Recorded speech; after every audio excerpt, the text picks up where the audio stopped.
Bienvenidos a un nuevo capítulo de Pinky Promise Mami. Hoy este capítulo está patrocinado por la marca Senda, de infusiones naturales que mezclan fruta deshidratada y hierbas medicinales. La pausa como acto de poder. Regálate esa pausa que necesitas para conectarte contigo. Si eres madre, regálate ese ritual para soltar los miedos, para conectarte con el corazón, porque también necesitas ese espacio para ti. Hoy quiero empezar el tema diciendo durante años nos dijeron cómo debíamos alimentar a nuestros hijos, cuánto debía pesar, cuándo debían caminar, cuándo debían hablar. Siempre nos hablaron de tablas, gráficas, números, pero nunca nos enseñaron a tratar a nuestros hijos, a ver a nuestros hijos como seres únicos. Hoy tengo este espacio para que hablemos desde la experiencia, desde el corazón, y desde esa sabiduría que nace cuando una madre escucha su intuición. Hoy tengo una invitada muy especial, ella es Alejandra, y ella no aceptó un diagnóstico como una sentencia. La historia de Alejandra nos recuerda que los milagros también se construyen desde la paciencia y el amor. Alejandra, bienvenida a Pinky Promise Mami y gracias por permitirnos escuchar tu historia. Hola Diana, muchas gracias por la invitación. La verdad, este momento es un momento de reflexión, de conversar de todos los aprendizajes, de lo bueno y lo no tan bueno, los errores que cometí, pero sobre todo quiero hablar desde alimentación, no desde la culpa que siempre nos han enseñado, sino desde esa conciencia. Y esto nació en algo muy bonito en medio del hospital. Mi hijo nació, llevaba 2 meses hospitalizado, estuve rodeada de muchísimos médicos, personales de salud y mi esposo y yo tuvimos una información muy indispensable para criar sin culpa alimentaria. Un concepto muy nuevo que hace poco se está escuchando, pero nosotros sí nos hemos criado con culpa alimentaria, todo nos da culpa. Y yo me quedé pensando un día y le dije a mi esposo, ¿oíste, será que todos los papás tienen que pasar por esto tan doloroso, estar con el corazón en la mano en medio de un hospital para aprender eso? Y mi conclusión fue que no, que simplemente en la cotidianidad, en el día a día, poco hablamos de este tema y pocas personas se atreven a irse al otro lado, a hacer conciencia. Y eso es lo que hoy les quiero regalar. Porque a mí la pasión más grande que me lleva a hablar de este tema es regalarle a los papás, a los cuidadores, a las personas que rodean, sobre todo a los niños, a que elijan con libertad, a que elijan empoderados. Por lo menos yo soy muy cansada de mirar en redes sociales, de escuchar a muchos médicos, especialistas, no le dé eso, más proteína, menos proteína, haga eso, haga lo otro. No, que yo tenga la libertad, que tenga la capacidad de elegir. Sobre todo porque estudiando esto aprendí un término súper teso que aplica a la industria de alimentos.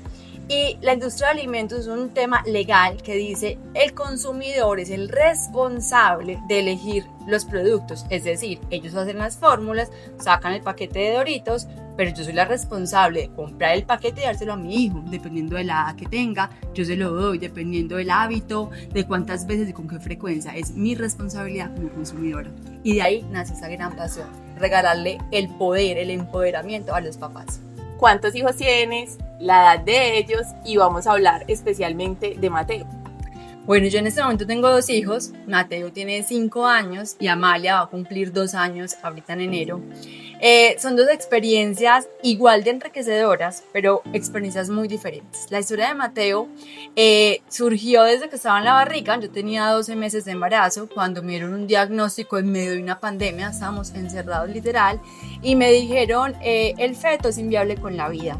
Es mejor que pienses y que abortes. Para mí eso fue una cosa fatal, todavía no dimensionaba que era una mega vejiga y ya me estaban hablando de aborto.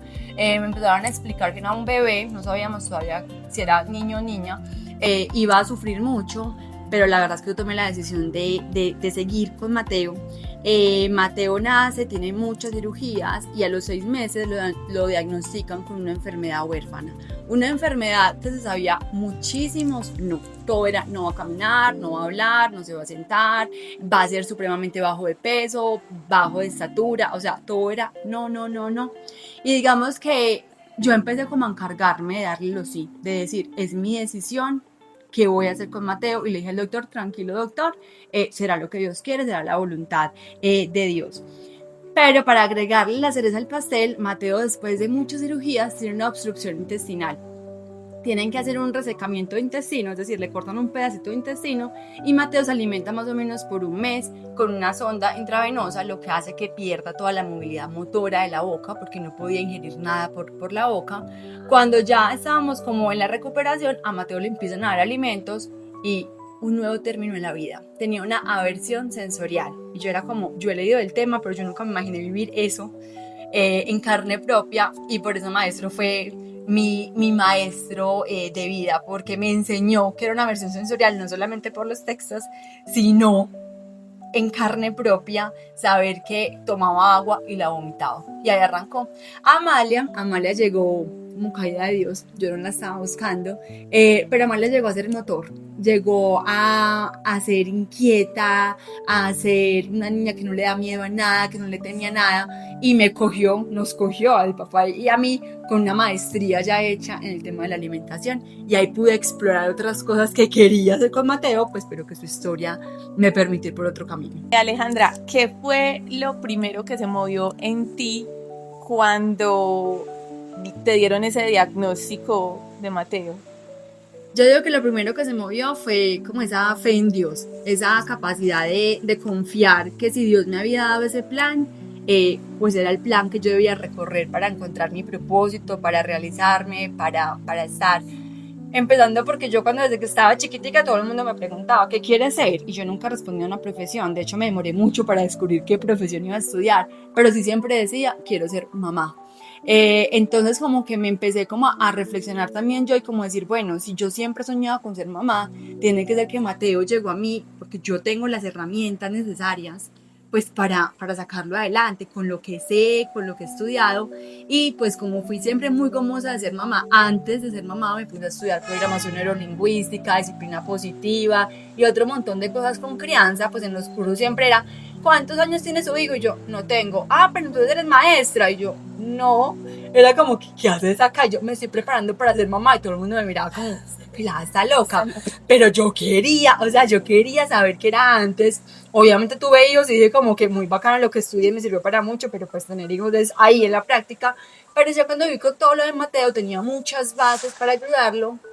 Y me empeliculé pues con el tema de psicología de alimentación, con coaching nutricional, aprender que la alimentación no solamente era lo que tragábamos, sino todo lo que estaba alrededor.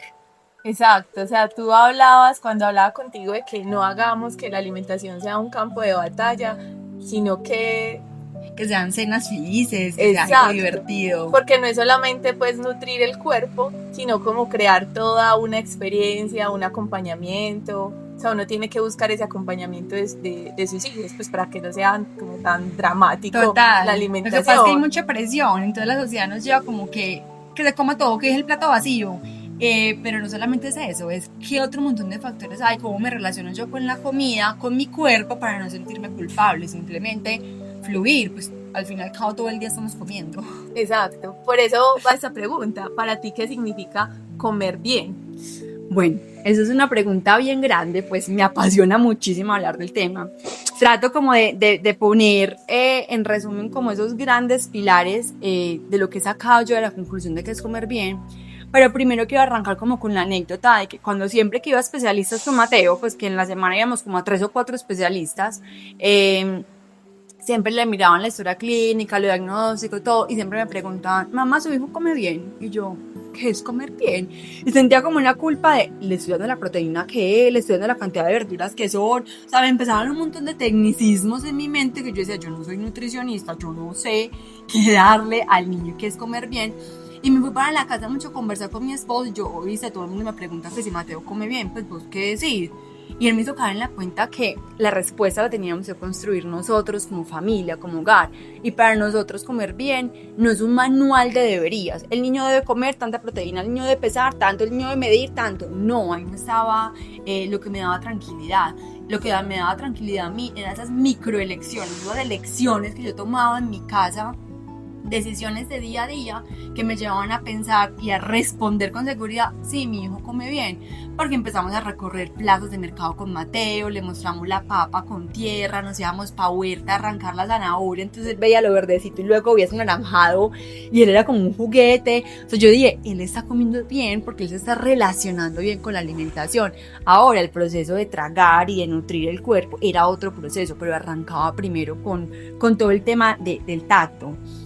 Y empecé a hablar mucho con personas y hacerles la pregunta, ¿vos te consideras una persona sana? ¿Y vos qué haces? Y empecé a encontrar unos patrones de las personas que yo consideraba sanas simplemente por ver su vida, y empecé a encontrar que no tenían dietas de restricción. No era como, no puedo comer esto porque me engorda, no puedo comer esto porque el dulce me hace daño, no habían un montón de nos, sino que simplemente eran supremamente conectadas con su cuerpo y eran capaces de decir, mi cuerpo necesita esto en este momento y me lo voy a dar sin culpa, sin sensación de nada, porque yo tengo muchas anécdotas de mi infancia porque puse problema infinito con comer, siempre he sido baja de peso, entonces nunca sufrí por sobrepeso sino por subir, es como que voy en contra de lo que la mayoría de la gente sufre.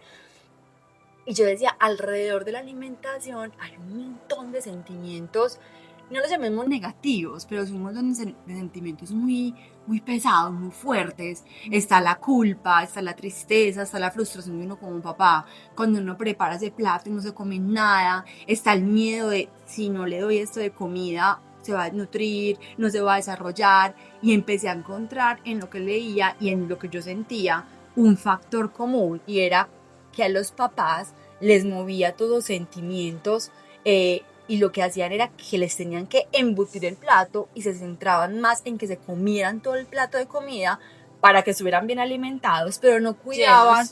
Sí, que estuvieran llenos. Ya lleno, yo cumplí con mi tarea. Pero vení, ¿cómo lo llenaste? ¿Le abriste la boca y se lo embutiste y lo hiciste tragar como fuera? ¿O se lo tragaste? Si te lo comes todo, vamos al parque. Entonces el niño, pensando en el parque, se lo comió. ¿Qué le estuve enseñando? ¿Qué relación tiene ahí? Y si se justifica solamente que se llene. Entonces, por ejemplo, con Mateo entendí que no era solamente nutrirlo, porque yo podía simplemente comprarle un medicamento a Mateo y dárselo, y con eso iba a subir de peso y ya, pero ¿qué iba a hacer el resto de la vida? Mateo no iba a aprender a alimentarse, Mateo no iba a desarrollar una relación con la comida. Entonces no solamente pensar en eso, no solamente es en que nosotros como papás nos sintamos bien cumpliendo el deber, sino que estemos cuidando los factores para crear una buena relación con su cuerpo y con su alimentación. Pues mira, todo eso que mencionas, pues con mi hijo de 4 años, yo lo vivo. Entonces yo a veces soy como que, bueno, si no come, no vamos al parque. Si no come, no vamos al cumpleaños de tal. Y eso se convierte en una amenaza todo el tiempo, y a la final uno termina dándole la comida. Y eso es lo que uno no quiere, porque es que ya tiene 4 años. Entonces uno dice, bueno, en el colegio come solo, pero en la casa no come solo. Entonces cuando uno le dice, él puede que sí, pero a la hora o a las 2 horas, ya la comida está fría. Entonces a la final o él termina comiendo más o menos y uno termina dando, o uno termina dándose la completa. Entonces, qué bueno, pues como saber o sea, cómo manejarlo, porque es que el niño sí sabe comer solo, pero como está al lado de la mamá, dice, no mamá, tengo pereza, no quiero comer, pues no quiere coger la cuchara que porque le da pereza. Entonces me dice, pero ¿cómo así? Tienes que comer solo, tienes casi 5 años. Entonces uno le dice eso y él dice, mamá, me estás amenazando. O sea, eso es una amenaza, eso no está bien, y es verdad, uno lo está amenazando, y eso no debería ser así. Creo que ahí arranca mucho primero en la conexión con uno, o sea, tener la tranquilidad, y yo me lo repetí 1000 veces, porque créanme que cuando a uno le dicen que un hijo tiene desnutrición grado 2, o sea, uno cree que el hijo de uno come mal, pero cuando ya un médico te lo cataloga en una tablet, tú dices desnutrición -2, mamá, si Mateo en una semana no sube peso, va hospitalizado. Y yo era como, o sea, ya es muy grave, ya es una presión demasiado grande. También lo hice, pero no encontraba en él una respuesta satisfactoria. Lo que encontraba era más rechazo y más rechazo. Y me tocó a mí como mamá decirme, ese es el proceso, porque el coma embutido no va a vivir más o va a ser más sano. En 2 o 3 días él no comió, pero apenas vio que mi ansiedad estaba tranquila y que no había como un miedo ahí de que él comiera, él automáticamente empezó a responder a los estímulos y empezó a comer. Pero primero tengo que calmar mi mente, ¿cierto? No es fácil, no es una tarea fácil, y todavía hoy digo, todavía sigo en el proceso. Hay días que digo como, pero ¿cómo no vas a comer? Pero mira, ¿cierto? Pero es como listo, respira, tómate tu tiempo y trata de tranquilizar tu mente porque tú por lo menos hablas de que le das el plato de comida que le das. En muchos papás, en muchas situaciones es, dele aunque sea un paquete de papitas, dele aunque sea un brownie, que es mejor que coma algo a que no coma nada, porque está el miedo. Y yo me pregunto, si es mejor que coma algo, o sea, estoy llenando simplemente a mi hijo por llenarlo, donde le estoy contaminando un montón su paladar y lo que le estoy enseñando es a comer productos, porque ni siquiera me atrevo a decir alimentos insanos. Entonces, si es lo que yo quiero enseñarle, es como la reflexión que siempre nos debemos de hacer. ¿Alguna vez sentiste que los especialistas no escuchaban tu intuición? Muchas veces, pero en este camino uno aprende muchas cosas y también aprende con el camino y con los golpes a no juzgar y a entenderlos un poco. Acá me acuerdo como una anécdota pues súper puntual en el tema. Mateo llevábamos un mes hospitalizados con la obstrucción intestinal que les conté. Después de la cirugía, cuando le cortan el intestino, pues nos teníamos que quedar hospitalizados viendo que todo el proceso digestivo se hiciera. O sea, tenía que comer y tenía que hacer la evacuación para decir, sí, la cirugía salió exitosa.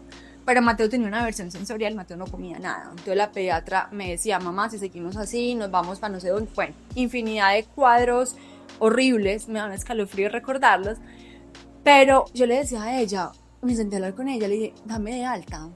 Yo en la casa sé que lo puedo lograr. Y ella me dijo, vete, puedes llorar, suplicar y no te voy a dar de alta porque yo necesito ver que todo su sistema está bien. Y yo me fui con una rabia horrible, esa doctora tan bruta, pero fue pucha de todo, o sea, yo estaba destruida. Y yo me fui a llorar al cuarto, pues en la habitación donde estaba mi hijo, y ella pasó y me vio. Y me dijo, mamá, ¿no quedaste tranquila? Yo le dije, no. Y me dijo, ¿por qué? Yo, porque mi intuición dice otra cosa.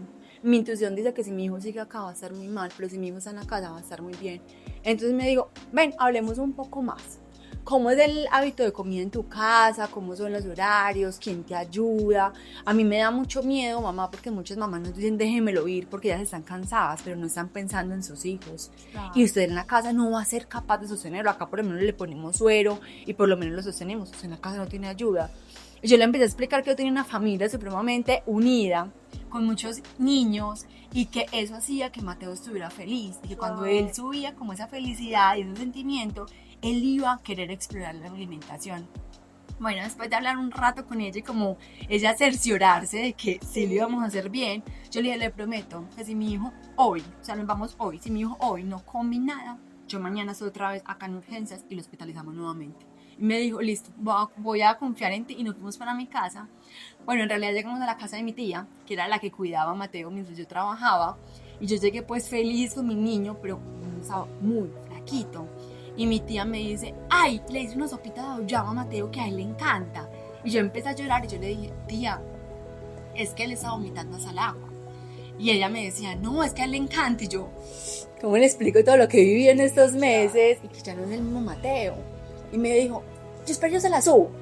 Y yo me acuerdo de Mateo sentadito, le pusimos el babero, estaba la hija de mi prima, que él la ama, y Isa empezó a darle la sopa, y Mateo empezó a recibírsela. Yo lloraba, me acuerdo y me agarré a llorar. Yo lloraba y decía, pucha, ¿cómo el entorno se influye? Se comió 3 cucharadas de sopa de auyama, pues tampoco que yo dijera, pues se comió la coca entera, ¿no? Un avance. Pero es que en el hospital no me recibía absolutamente, ni agua me recibía. Entonces Mateo empezó a reaccionar poco a poco. Mi esposo cocina espectacular, o sea, es un curso de cocina, él se cree chef, pues profesional.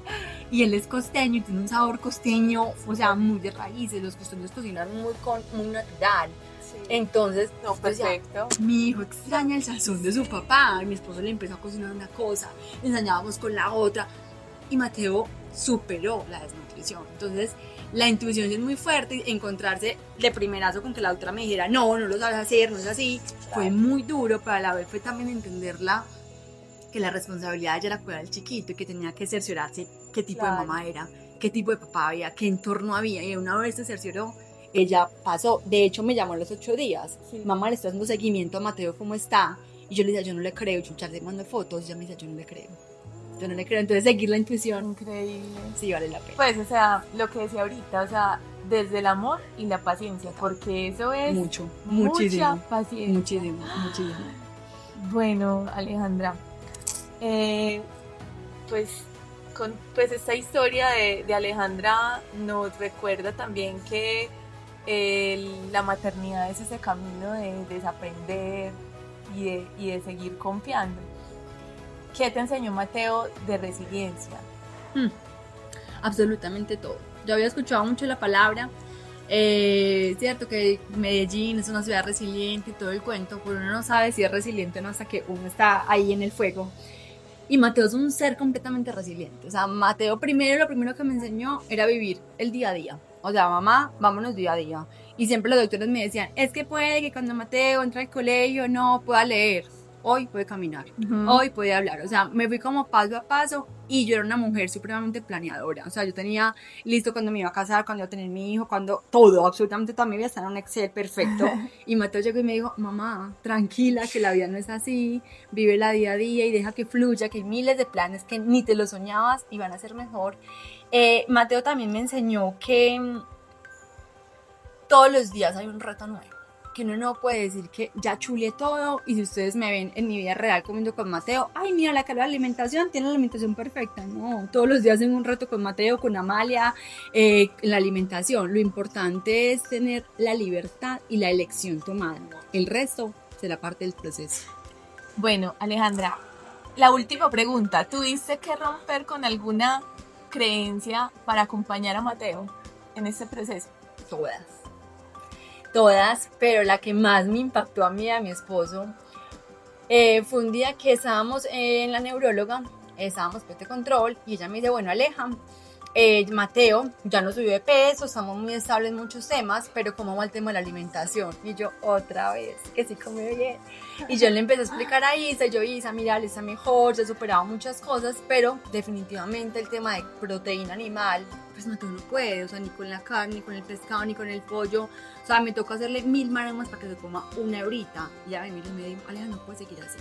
Mateo necesita por su salud osteomuscular, porque Mateo tiene una hipoplasia, entonces Mateo es muy flojo en sus músculos, necesita proteína para ayudarle a sus músculos. Claro. Entonces yo entiendo que hay niños que tienen un requerimiento diferente, no le gusta la proteína y listo, démosle otra cosa, son veganos, pero en Mateo no nos podemos dar ese lujo por ahora. Entonces le vamos a poner el televisor para que Mateo mientras ve televisión coma. Y yo miré a mi esposo y yo dije, no, o sea, era una de las cosas que como papás habíamos dicho, no es negociable, nuestros hijos nunca van a comer con una pantalla y embutir en la comida. Y ahí estábamos nosotros, rompiendo paradigmas, aprendiendo nuevos caminos. Nos tocó poner pantalla, que era lo importante de la pantalla, que teníamos un objetivo supremamente claro y un límite. Solamente se veía 3 canciones, de hecho mi hijo no le dice el televisor 3, sino que dice 3, mamá, veamos 3, porque para él eso es televisión. Eran 3 canciones en ese rango de tiempo. Mateo tenía que masticar, teníamos que mirar si el problema era de masticación, si el problema era que se atragantaba, porque nunca lo había hecho, no lo sabía. Entonces empezamos a descartar cosas y a que sus papilas se acostumbraran al sabor y empezaran a pasar de un momento a otro. Y hoy Mateo me dice, mamá, quiero carne. Entonces fue un paradigma muy bonito para romper, que nos enseñó que no siempre todo se sataniza de raíz, que nos sirve una herramienta muy importante. Hoy Mateo come sin televisión, tranquilo. Lo importante es poner esos límites, pero mira que uno diría, la televisión, pues no. No, yo decía, la neuróloga recomendándome eso, pues no enloquecimos. Pero te ayudó, entonces es poner esos límites. Cada historia como la de Mateo puede ser una semilla de esperanza para otras familias. Yo quisiera que Alejandra nos cuente un poco sobre el taller que ella dicta y cómo te podemos seguir en redes. Cuéntanos un poquito de eso, porque también me interesa. Necesito pues como una asesoría con ese tema de alimentación, entonces quiero que le cuentes a las mamás que nos escuchan y a los papás y a las familias que puedan hacer parte de este taller. Bueno, en este momento tengo un taller, ya lo dictaron en varias empresas, se llama Hágase el favor de empoderarse de su vida mientras aprende de nutrición para su familia. Yo no soy nutricionista y mi taller no se trata de nutrición, es decir, yo no les doy una tabla donde les digo cuántos gramos ni cuánto K. Yo lo que quiero es adecuar un espacio para tomar conciencia en el afán del día a día, y como vivimos en este momento es como de bajar, de pensar realmente dónde están nuestros valores, nuestras creencias, nuestras motivaciones, para ayudar a que nuestros hijos aprendan lo que verdaderamente necesitan aprender. Me pueden seguir en Instagram como @amatecocinaconamor. En este momento estoy poniendo fechas, próximamente las publicaré para que se animen a asistir. Ojalá vayan con sus parejas o con alguien que les ayude a cuidar a su hijo. Esto es de levantar conciencia, de elevar, de acompañarnos, a darnos cuenta que ir al supermercado a comprar una sopa instantánea es muy fácil, pero qué tan empoderados estamos de esa sopa que contiene, casi ninguno lo está. Entonces ser más conscientes y simplemente tomar esos aprendizajes para llevarlos y tomar nuestras propias decisiones. Alejandra, y dale un mensaje a esas mamás que de pronto están pasando por un momento similar al de Mateo. Para mí el mensaje que les puedo dar supremamente puntual es: confíen en su corazón. Siempre está la respuesta. Y yo sé, y se los digo porque en ese momento de caos es difícil escuchar lo que está acá porque uno está con demasiada presión y ruido afuera, pero tengan sus momentos, no se abandonen, hagan sus rutinas, hagan lo que les haga felices, porque sus hijos van a aprender más del ejemplo de lo que ustedes les digan. Entonces nunca se abandonen, simplemente adquieran hábitos positivos y fluyan con la vida. Así es, mamás no están solas, su intuición importa, escúchenla. Y nos vemos entonces en otro capítulo de Pinky Promise. Muchas gracias, chao.